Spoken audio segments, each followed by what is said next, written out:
First Contact Protocol.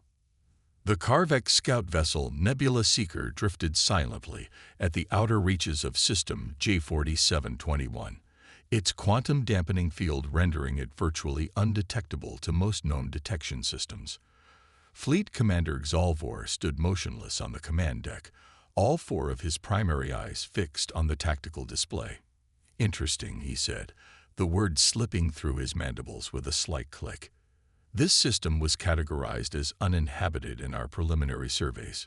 Senior Science Officer Terris adjusted the holographic display, zooming in on a single vessel moving through the asteroid belt of the system's fourth planet. The vessel was angular and utilitarian in design, bristling with what appeared to be primitive weapon systems and communication arrays. "The structure is remarkably inefficient," she noted. "No quantum shielding, no graviton drives, and those appear to be chemical propulsion systems, barely spaceworthy by Confederation standards." Xalvor's secondary eyes blinked in mild amusement. "What species is this? Have they been cataloged?" "According to our databases, they call themselves humans. They've only achieved interplanetary travel within the last 2 centuries. This is likely an anomalous exploration vessel that has ventured beyond their established territories." "Hardly worth our attention, then," Xalvor said, his voice tinged with dismissal. "But the High Council insists on thorough documentation before we proceed with resource extraction plans. Run a standard biospectral and technological assessment scan." Terris hesitated, her bioluminescent skin pulsing slightly. "Commander, protocol suggests maintaining observation only when encountering new species until proper. They're barely interplanetary." Xalvor interrupted. "Our technology is millennia beyond theirs. They won't even detect our presence, let alone our scans. Proceed with the full spectrum analysis." "Initiating scan," Terris replied, inputting the commands into her console. The scout ship's sophisticated sensor arrays activated, emitting carefully calibrated scanning frequencies designed to penetrate any known material and catalog everything from hull composition to biological life signs. It was standard procedure before claiming any new territory for the Carvex Confederation, a formality that had never before presented complications. Tactical Officer Jendak suddenly straightened, his crest flaring in alarm. "Commander, the human vessel has altered course. It's heading directly toward our position." "Impossible," Xalvor said, his exoskeleton stiffening. "Our dampening field is impenetrable to pre-quantum civilizations. They're powering up their weapon systems," Jendak continued, his voice tightening, "and accelerating this can't be right, at nearly 6 times their previous velocity." On the display, the human ship, labeled UNSC Vigilant, had indeed changed course with remarkable precision, its formerly sluggish movements now swift and purposeful.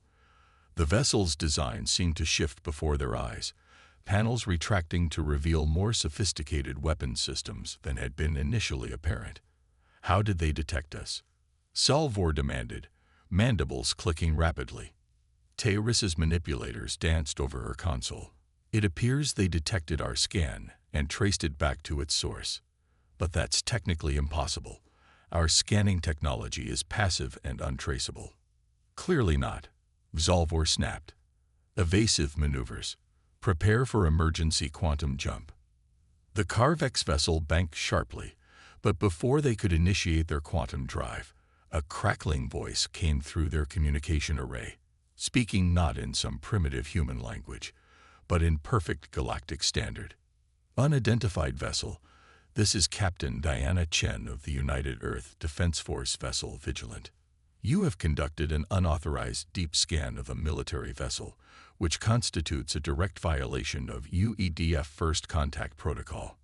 Power down your systems and prepare for diplomatic contact, or we will be forced to take defensive measures." The command deck fell silent. Xalvor's antenna twitched nervously. How do they know galactic standard? They shouldn't have had contact with any spacefaring races yet. "Commander," Jendak interjected, his voice strained, "they've deployed some kind of energy barrier around us. Our quantum drive is It's being suppressed. The field of shimmering blue energy had indeed enveloped their vessel, somehow interfering with their most advanced systems. What had seemed like a simple survey mission was rapidly deteriorating into a crisis. Another transmission came through. Carvex vessel, we are well aware of your quantum dampening capabilities and resource extraction protocols. That deep scan you performed was anticipated and redirected through our TRAC counterintelligence system. Thank you for providing the necessary technical data to neutralize your systems. We've been waiting for one of your scout ships to make exactly this mistake. Zalvor staggered slightly. They know our species designation. How is this possible? A new holographic window appeared on their main display, showing the human female in a crisp military uniform. Captain Chen's expression was calm but resolute. We'll be sending over a diplomatic team to discuss terms. Please don't attempt to activate any additional systems. We've temporarily isolated your command functions for everyone's safety. Within minutes, their airlocks were breached by a small team of humans in sleek environmental suits, led by a tall figure who introduced himself as Commander Jackson Wei, First Contact Specialist. Later, in the Nebula Seeker's now-secured conference chamber, Captain Chen studied the captured Carvex commander with undisguised interest. You're wondering how a supposedly primitive species managed all this, she said, not bothering to hide a slight smile. The truth is, Commander Zalvor, humanity hasn't been as isolated as you believed. She activated a small device on her wrist, projecting a series of images showing various alien vessels, including Carvex ships, that had been observed near Earth's solar system over the past century. We detected our first alien observer nearly 70 years ago, Chen continued. Not with technology, but with mathematics, unusual gravitational disturbances that couldn't be explained by natural phenomena. We've been cataloging and studying visitors ever since, all while maintaining the appearance of a fledgling spacefaring civilization. Commander Wei nodded. Your Confederation isn't the first to scan us, but you're the first we've chosen to engage directly. Your extraction operations in neighboring systems have become concerning. Zalvor's mandibles clicked in distress. But your technology, your ships appeared so primitive. Appearance versus reality, Commander, Chen replied. While your species evolved through conquest and technological assimilation, we evolved through subterfuge, misdirection, and preparation. Our visible technology is merely what we allow to be seen. She leaned forward, her expression hardening. When the Carvex Confederation decided to scan what you thought was a vulnerable human warship, you weren't examining a primitive species. You were provoking the civilization that has spent the better part of a century preparing for this exact scenario. Wei placed a data tablet on the table between them. Now let's discuss what other Carvex vessels might be in our vicinity, and what exactly your Confederation's intentions are regarding Earth and its neighboring systems. The Carvex commander's exoskeleton paled as the realization dawned that the hunter had become the hunted, and that humanity's apparent technological inferiority had been the most elaborate trap his species had ever encountered. The tables turn. The conference room of the Nebula Seeker had fallen into a tense silence. Commander Zalvor's exoskeleton had shifted to a pale blue, a physiological response his species couldn't control when experiencing extreme stress. Behind him, his officers remained motionless, their compound eyes fixed on the humans who had so effortlessly neutralized their advanced systems. Perhaps, Captain Chen said, breaking the silence, a demonstration would help clarify our position. She nodded to Commander Wei, who activated his wrist device. The holographic display in the center of the conference table shifted to show live footage from outside the Carvex vessel. What it revealed caused Zalvor's secondary hearts to skip a beat. The UNSC Vigilant had transformed. What had appeared to be a clunky, utilitarian vessel had reconfigured into something entirely different, sleek, dangerous, with pulsing energy conduits visible along its hull. More alarmingly, 3 additional vessels had decloaked nearby, each more advanced than the Carvex scout ship itself. Impossible, whispered Science Officer Teiris. Our sensors detected nothing. Your sensors detected exactly what we wanted them to. Y replied calmly. Humanity learned long ago that appearing weak is sometimes the greatest strength. We call it the Trojan horse strategy, after an ancient Earth battle. Captain Chen gestured to the display. The Vigilant is what we call a reveal ship, designed to appear technologically inferior until provoked. Those other vessels are our actual Sentinel-class warships. They've been tracking your movements since you entered this system. Zalvor's mandibles clicked nervously. If you possessed such technology, why maintain the facade? Why not announce yourselves to the galactic community? Chen exchanged a knowing look with Y before responding. Let me share something with you about human history, Commander. The holographic display shifted again, showing scenes of Earth's past conflicts. World wars, Cold Wars, espionage operations spanning centuries. Humanity nearly destroyed itself multiple times before reaching the stars, Chen explained. We learned painful lessons about survival. When we finally achieved space travel and detected signs of advanced civilizations, we made a collective decision. We would observe before revealing ourselves. We took over. 57 years ago, we recovered a damaged alien vessel, not Carvex, but another species.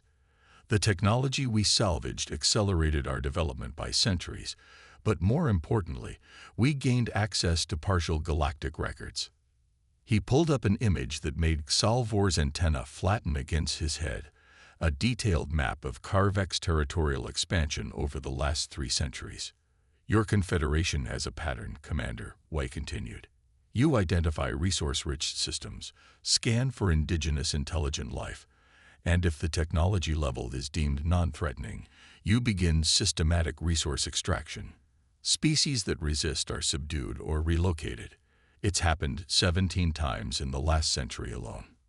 Captain Chen's expression hardened. We decided to prepare accordingly. The human deception is unprecedented. Terrace interjected, her scientific curiosity momentarily overriding her fear. No species has ever successfully masked their technological development to this degree.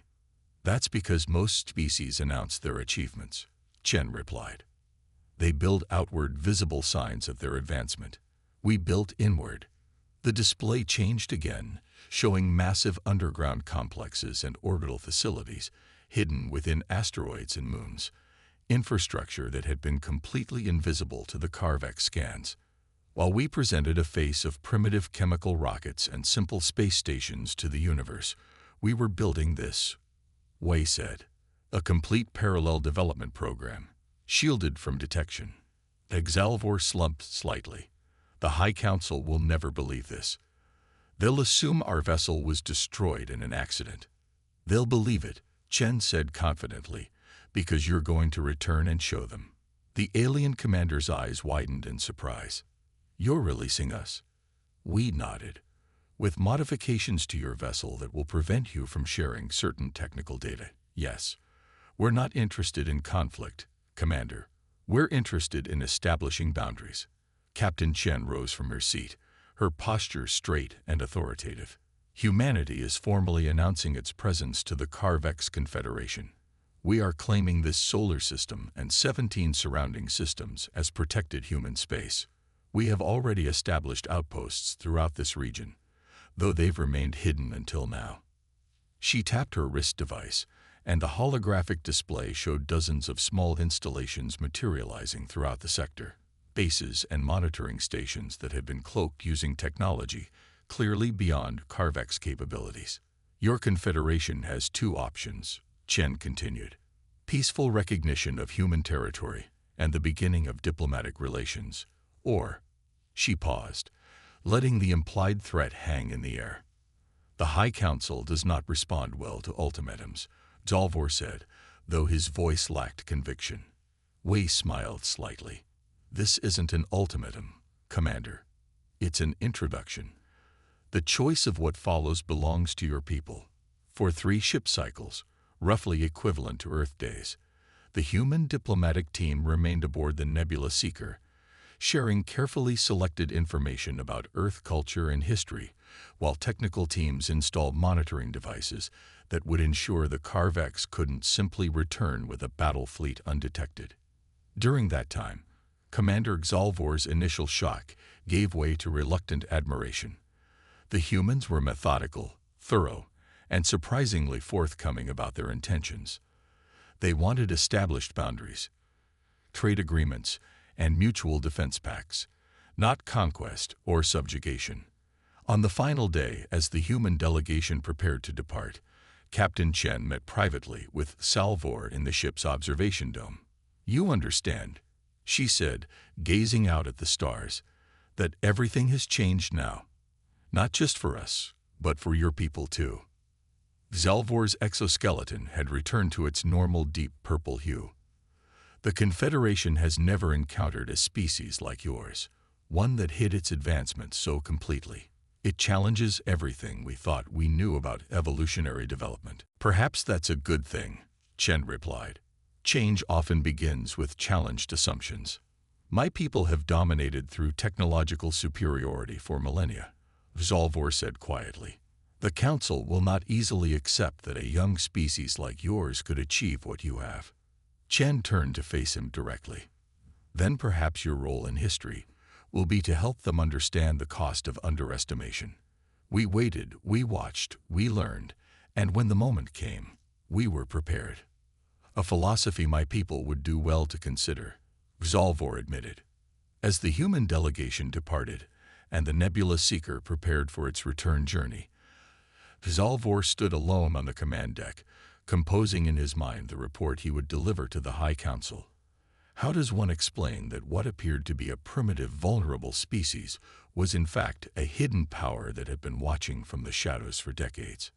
6 cycles later, as the Nebula Seeker arrived at Carvex Prime, news of the encounter had already spread through secure channels. The High Council chamber was filled to capacity when Salvor delivered his report, presenting the human terms and the extensive evidence of their hidden technological development.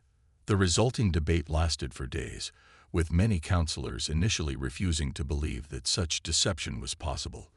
But the evidence was irrefutable, and the surveillance devices the humans had installed on the Nebula Seeker made their message clear. They were watching, they were capable, and they were no longer hiding. In the end, the Confederation did what it had never done before. It recognized the territorial claims of a younger species without demanding concessions or resource rights. The official designation for Earth and its protected systems in the Galactic Registry was changed from potential expansion territory to sovereign allied region. 1 year later, Commander Xalvor, now Ambassador Xalvor, stood aboard the human diplomatic vessel Accord, watching as representatives from both species signed the first formal treaty between Earth and the Carvex Confederation. Captain Chen, standing nearby, caught his eye and offered a knowing smile. "Your scan of our ship was the best mistake your people ever made," she said quietly. Xalvor's mandibles clicked in what humans had come to recognize as laughter. "Perhaps it is better to be humbled by peace than destroyed by arrogance." Throughout the galaxy, news of the encounter spread, and other spacefaring civilizations began to look toward the previously overlooked region of space with new interest and caution. The species that had hidden its true nature for so long had finally revealed itself, not as the primitive civilization everyone had assumed, but as a patient, prepared power that had chosen precisely when and how to make its presence known. The day the Carvex scanned a human warship became known throughout galactic histories as the day of the Great Revelation, when the Watchers in the dark finally stepped into the light, forever changing the balance of power among the stars.